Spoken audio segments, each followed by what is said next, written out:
So you want to make a flag. Here are some tips and tricks from my experiences making them.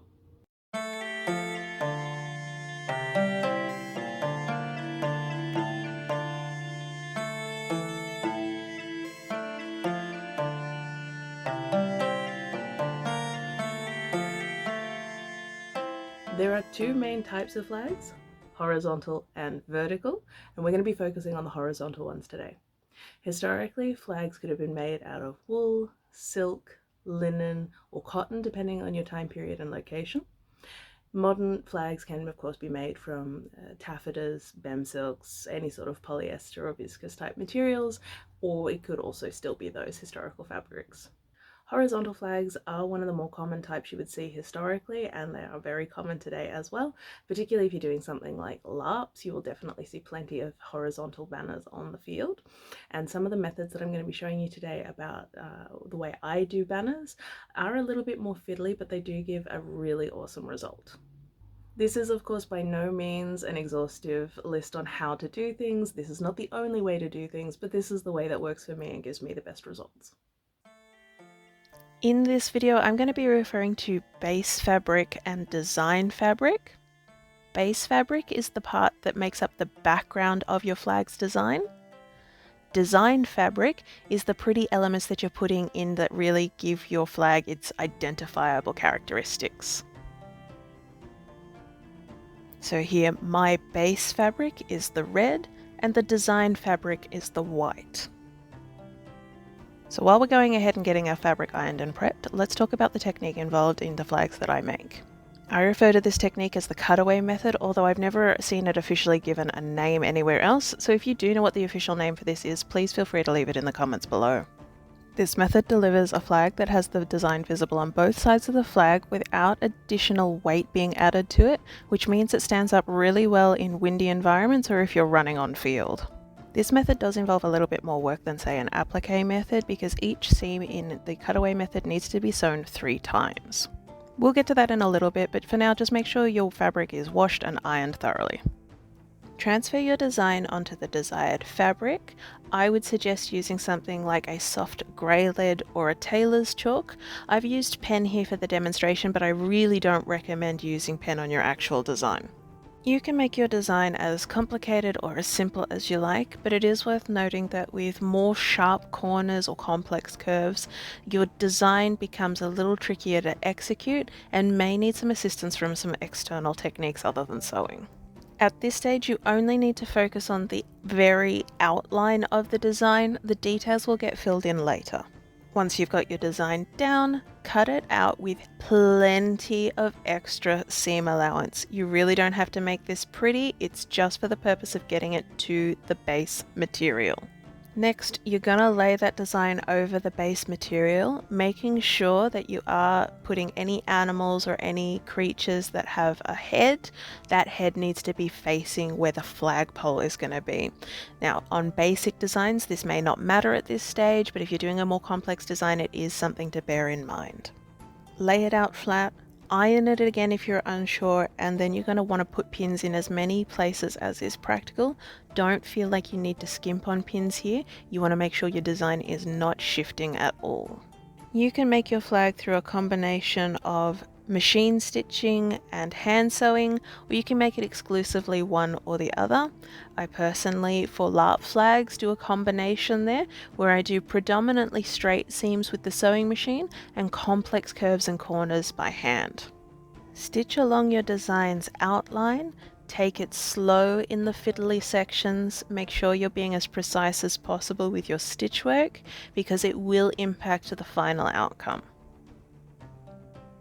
You can start and stop your sewing by doing backstitch, but I find this sometimes adds unnecessary bulk to the stitch line which impacts things later. So instead I prefer to simply sew over where I started so that the 2 lines of stitching are overlapping. Trim off your threads and take out any pins you no longer need.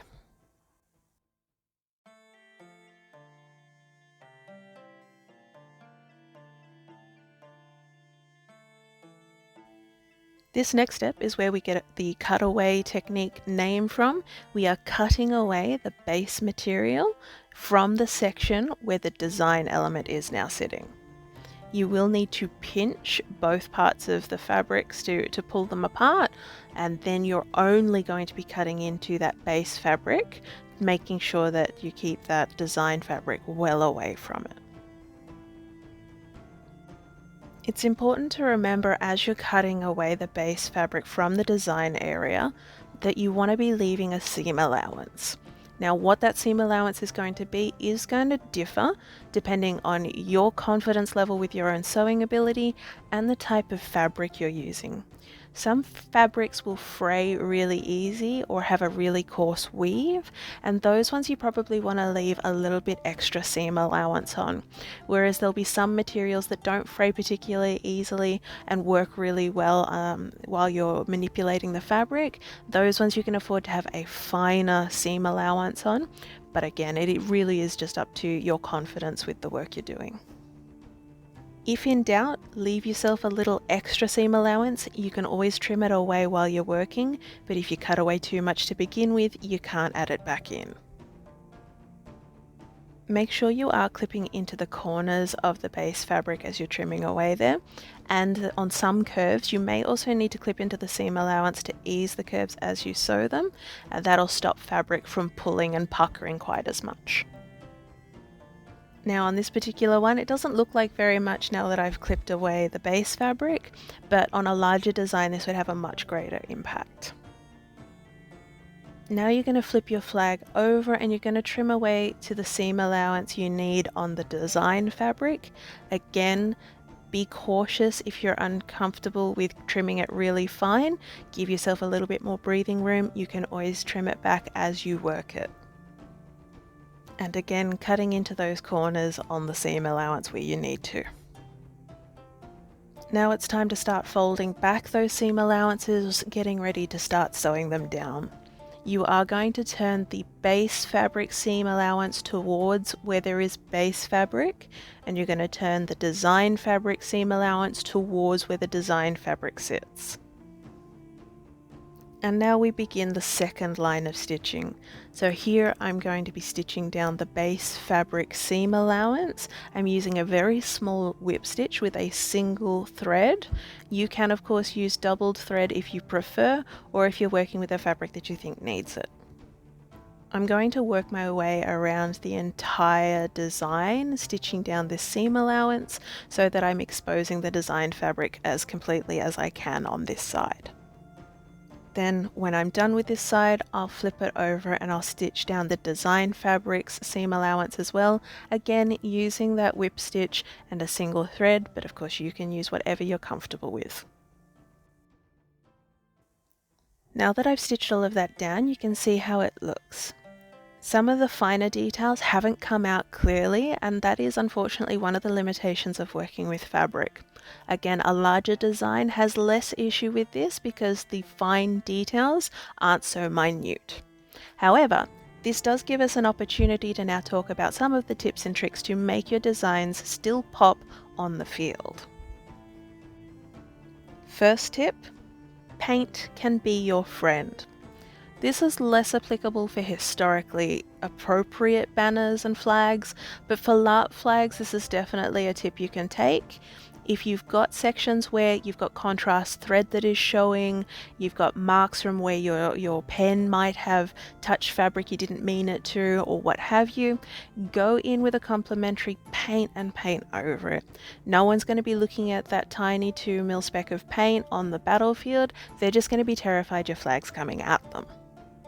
While striving for perfection in this task is admirable, it is absolutely not necessary. Just remember the 10-foot rule. If a person can't see the blemish on your flag from 10 feet away, the blemish doesn't exist. Here I'm using a white paint to cover over the red threads that you can see coming through, and that little bit of pen from where I did a design error. I'm also going to go in and add a little extra detail to the tail on this rooster, just because I want to give it a look of having more feathers. Next I'm going to go in with some red paint to define the space between the rooster's legs. I wasn't able to trim away the material here because the seam allowance would have been so fine the fabric would have frayed and the flag would have just fallen apart. Then we add in an eye.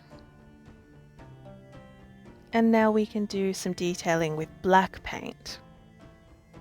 Here I'm going to go in and add some details around the comb and beak. If paint's not really going to do it for you, you can always add detail by doing some hand stitching, although be warned, whatever you do on one side will be visible on the other, so it is important to make sure your stitches are placed correctly.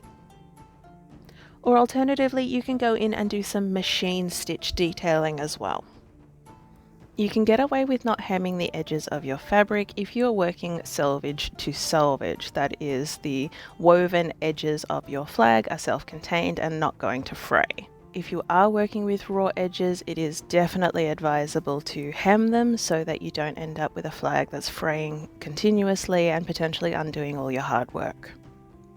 If you're going to be cutting the tails of your flag, like I've done here, you are going to want to consider clipping into the shape of the tails there just a little bit, so that you've got a little bit of easement when you go to hem the edges. This also applies if you're doing things like castellated edges or blocked edges in any way. If you're doing tails like that, you definitely want to be clipping into corners and crevices to make sure that you're not puckering and pulling in any way. The final step is to make the sleeve that your pole is going to sit in.